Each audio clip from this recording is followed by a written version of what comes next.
आपण याच्यात पाऊल जरूर उचलायला पाहिजे.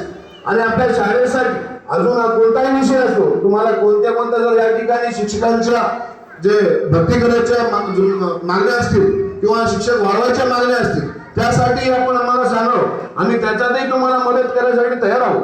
त्याच्यामुळे साहेब आपण असाच कार्यक्रम पुढे घेत जाऊ. आणि आपण या भागातले विद्यार्थी पण आहात, या भागातूनच शिकून सर्व गेलेले आहेत. त्याच्यामुळे आपल्याला या भागाची सर्व जाणीव आहे. या भागातून लोक दररोज घर खाली करून जात आहेत. या भागात कोणी बघायला तयार नाही. आज आम्ही वरील राजकारणामध्ये नेतृत्व करतो, तर दररोज त्या ठिकाणी फक्त नवीन नांदेडसाठी विकासाची गोष्ट मारणं चालू आहे. फक्त बोंबा मारतात फक्त नवीन नांदेडसाठी, विकास करण्यासाठी फक्त नवीन नांदेड.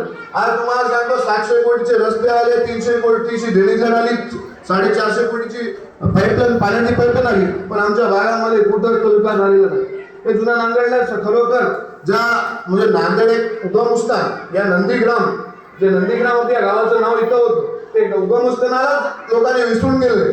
त्याच्यामुळे आपण या ठिकाणी आपल्या मार्फत छोटीशी का होईना मदत आम्हाला या ठिकाणी होऊ शकते. त्याच्यामुळे आपण या ठिकाणी माध्यमिक शाळा उभारण्यासाठी प्रयत्न करावा.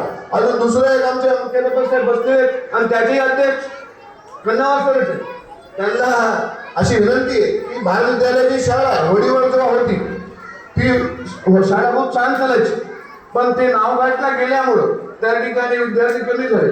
ती शाळा जर परत आपण जर थोडी भरी आणली तर ती शाळा पण पुनर्जीवन होऊ शकतो सर.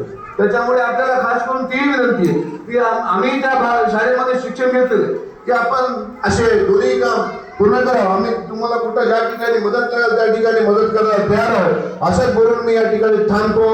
जय हिंद, जय महाराष्ट्र.